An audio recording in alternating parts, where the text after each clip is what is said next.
guys, welcome to Rowan Relics. It's kind of a different video here today. We're not going to do any digging or show you any finds. Well, there's a few behind me, and the beautiful painting my wife done. But other than that, we're going to talk about a topic that I see a lot on the Facebook threads, metal detecting hobbyist threads. They got a lot of beginners. They always ask the questions, how do you get permissions? Where do you get those permissions from? So that's what we're going to do today. We're going to go over the top 10 things that I do to get permissions. I guess, some people say I'm pretty good at getting permissions. I don't know if I'm any better than average, but I'm going to give you some advice. Take it or leave it. I've been metal detecting about 2.5 years, so I'm not a pro like some of you guys, but I have recently had to go through the process of starting the hobby 2.5 years ago, gaining permissions, and working at it from that end. So let's get started so we don't drag it out. Here we go. Top 10 things you need to know about getting permissions. All right, guys, what is the first thing that you have to do when you get out of the car and you meet those? All right, you only have a little bit of time. The first thing you do is you brag on the property. All right, here's my opening line. I get out of the car. I tell them my name, who I am, and something about their property. For instance, sir, I'm sorry to drop by unannounced, but I have been driving by your house for 15 years on my way to work. Your old historic house is beautiful. It's fantastic. How old is it? I'm guessing it's about 1905. All right, guys, that's the trick. I already went to the Register of Deeds online, and I found out how old that house is. I know it's 1905, all right? But I want him to think I know all about history and how they build houses and all type of things, so I'm going to tell him right away. First, I've told him who I am, all right? And I told him why I stopped. And why I stopped wasn't metal detecting. Why I stopped was his house and how much I liked it, his property, how historic it was, how beautiful his property is, how pretty his rose bushes are, how awesome those chimneys are. It's amazing, all right? Also, I established a time frame. I've been driving by this property for 15 years. On my way to work, I seen you out in the yard, and I just had to stop and ask you about your house, all right? That gets them feeling good because they probably spend a lot of money on their house, and they spend a lot of time in their yard. So your intro, top 10 things about seeking permissions for me. Number one is your intro. But you know what? Intros change. All right? There could be other intros, and we'll discuss those in a later video, but that's just a good opening way how to start getting your permissions. All right? On to tip number 2. All right, guys, after that introduction, tell him who you are and why you stop, expand on it. So tip number 1 is your introduction. Number 2 is just like a college paper. It's going to be not your opening statement, but your summary. All right? But still, we're not getting to metal detecting yet. All right? People don't like digging holes in their yard right away, so you're going to have to establish something first. We're going to have to do the summary of what we're there for. Okay?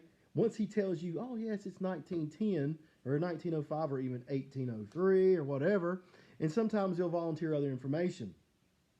Ask them. Then you go into more explaining about who you are. Okay? Not that you're a plumber. Not that you're a metal detectorist. Okay? You're a historian. Okay? You say, well, sir, thank you for your time. And I just wanted to brag on your house a minute. But before I go, you're establishing that you're not going to stay in his yard forever. You're letting off a little pressure as of a stranger being there. I often even start to walk away and then say, oh, by the way, I'm a local historian. I love old things about Rowan County. Have you ever had any history of the property about who built the house? Do you know anything about it? Or was there something here before this house? This is just such beautiful property.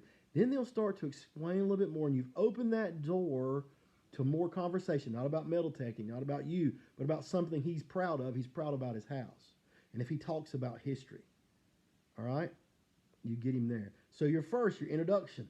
Your second part is your summary, where you're building more foundation. Okay, you just don't walk up and ring somebody's door and say, hey, can I dig in your yard? Not going to work. You have to form a relationship, and you play this relationship by ear. Okay, you may get a feeling this guy's uncomfortable, so don't waste that. Don't waste, if it's a good permission, don't waste it asking on the first time, but that's another point. So the first one, number 1. Number 2, hey, let's go on to number 3. All right, number 3 is be patient. If you're getting a good feel from this guy and he's talking, he's loving you, and in other words, what are the young people? He's picking up what you're putting down, right? You can keep going with it. But if he's not comfortable, and you can tell he's not comfortable, and this is a very good permission that you're close to, say you can come back easier another time, all right? You say, well, sir, thank you for your time. I didn't mean to stop by unannounced. I just love your house. All right? Get his name. What was your name, sir? Thank you very much. I'll see you later. But that's not all of it. Because you know what you're going to do? You're going to go home and you're going to go to Dollar General and you're going to get a $1 thank you card. All right? And you're going to write him a thank you note for his time in his yard. You're going to say, I was the guy that came by and seen your house. Thank you for being so kind and so cordial to me. I appreciate it. Thank you. Put it in the mail to him. All right? Then go back a week later. Next time you see him in your yard.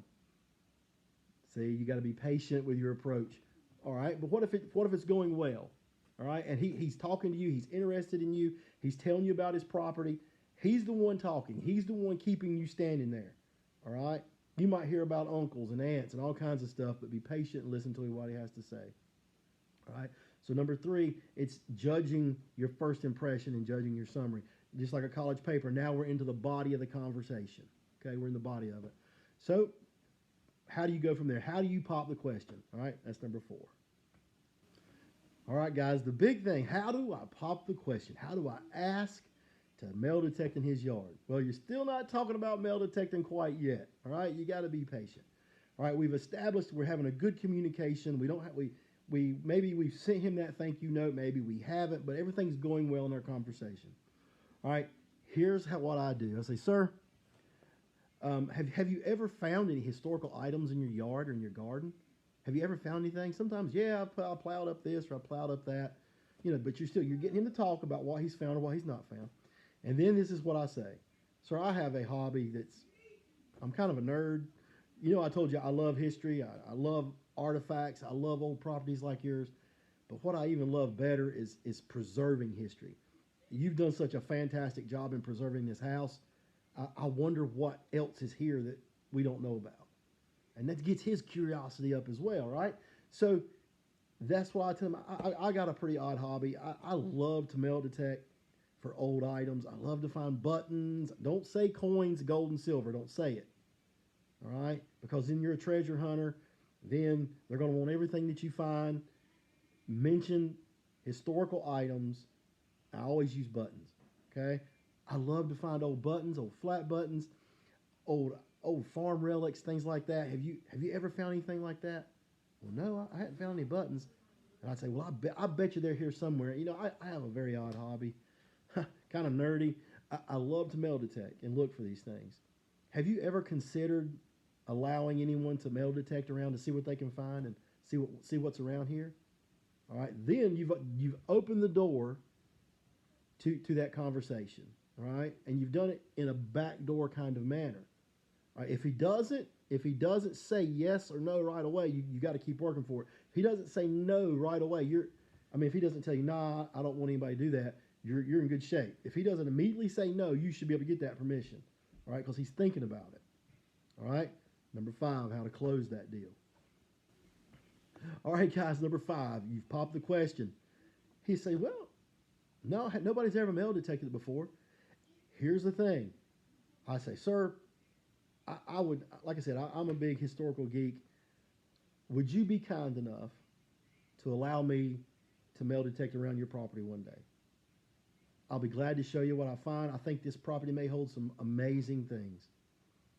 You've established that. You're looking into it. And you said the words, would you be kind enough? You're putting it on to him to say, no, I'm not kind enough. You can't hunt my yard. All right? That's my catch line. That's what I do. That's my phrase when I'm trying to close that deal and I'm looking for that yes answer. Sir, would you be kind enough to allow me to look in your yard for any artifacts or things? I promise not to damage your property in any way. I'll show you what I have. I'll respect your property. Okay? I won't bring people with me. It'll be just me. Now listen, guys, I know all of you have buddies you like to dig with. But your first step is to get on that property, and a lot of people don't like 5, 6, 7, or even two people on their property. You've sold you to this guy. He's allowed you to keep talking. You tell him right away, it'll just be me to come look. Okay? Now you can change that later. After you've established a relationship with him, maybe you dug something that you don't really like, but you give it to him. Man, that's going to establish a relationship, especially if it's a big property. But usually if it's a residential property, it's just going to be you because you can clean a yard out in no time, a small city yard. So, don't start with, can I bring my buddies? Can I bring 4 or 5? No, you want to get yourself on that ground first. That's the first thing that you do is you get you on the ground. All right? There's some other alternatives. Now we're going to jump into some alternatives. All right? Approaches to getting permissions. They're not all traditional. And I think these avenues will help you. All right, guys. Number 6. Phone calls are a big no. You want to lose a permission? Call somebody you don't know. I got your phone number from Joe Bob, and can I mail detect your yard? And don't lose a good permission on a phone call. All right? Don't do that. Unless you pre-set up a conversation with this guy through a friend, don't cold call a stranger. Especially if it's a permission you want to get because you're not going to do it. Don't call them. Don't write letters to strangers, okay? 1 in 100 letters are going to come back. It's not going to happen. You're going to have to sell yourself. A lot of you say, well, I'm not good about talking to people. Well, if you're not good at talking to people, you need to learn how to get good at it because that's the key to mail detecting. This is nothing but sales. If you're a salesman, you can sell yourself and you can get some permissions. So no cold calls on a permission that you're not going to happen. No letters and to be expecting somebody to return a letter or call you after that. That's just not going to work, okay? So that's number 6. No cold calls on permissions that you want. No letters sent from strangers. That's not going to work, all right? There's too many scams and stuff going on these days. People are not going to do it. Don't waste your time and ruin a good permission on that. All right, number 7. Or is this number 6? Oh, well, let's just keep going anyway. All right, we'll give you some tips on it. There's alternative ways to get permissions. The silver tuna, that's like I have about 4 or 5 permissions I call the silver tuna. Those are the ones I want that I haven't gotten, that I'm extremely careful how I plant that seed and how I get that permission. But here's a tip for you. Often, to get the good permission, you get the house beside of it. Get the house beside the good one. Say there's a house that's 1830 and you know it's loaded. It's gorgeous, but the house beside of it's 1925. And Grandma Jones lives there. You can walk up and Grandma Jones is going to let you mail detect her yard because she's just glad you're there. Okay? Are you going to find anything good? Maybe a couple turn-of-the-century silver coins, but that's not your purpose. You're mail detecting the yard beside the one you want. All right? They look over, they see you mail detecting, they see what you're doing, they're curious, and if they're out in their yard, then that's an easy approach. Okay? So sometimes to get the good permission, get the one beside of it. All right?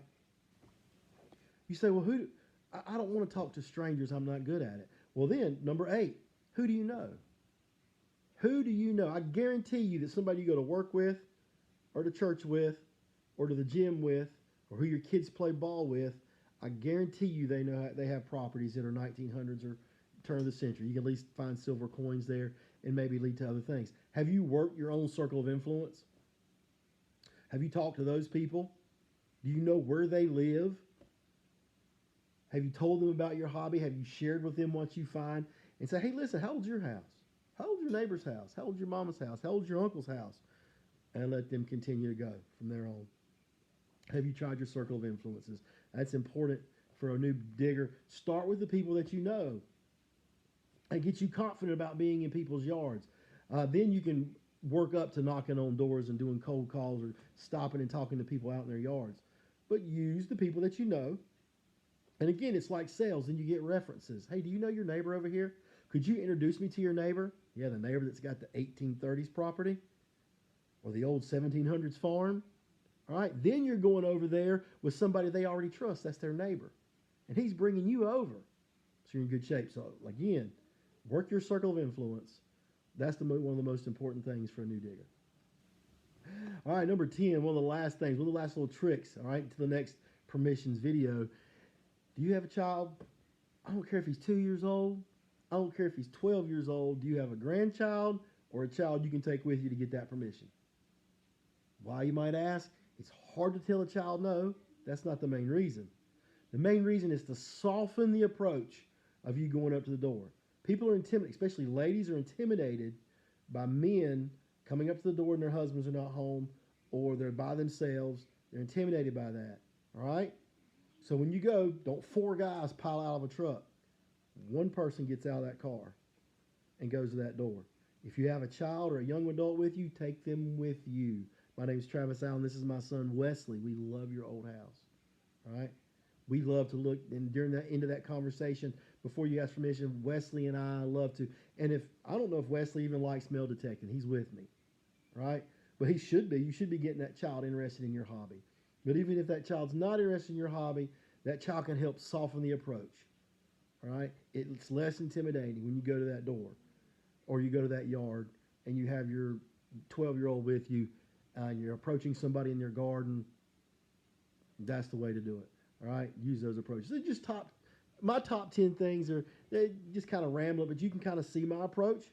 If you like any other videos of any other different approaches or types, just leave me a comment on there. Everybody's different. Everybody has their ways of doing things. But listen, don't rely on other people to take you.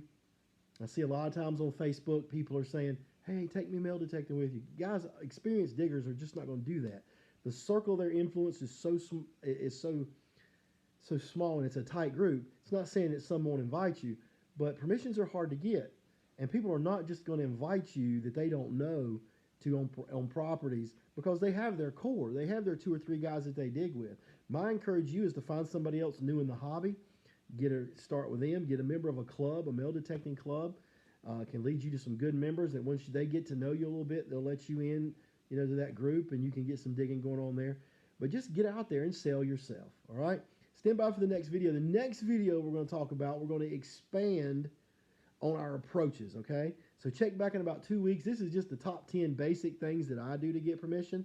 We're going to look at 10 advanced permissions next video, okay? These are going to be for the hard to get videos. I mean, not videos, but the permissions that you want that you don't want to lose, all right?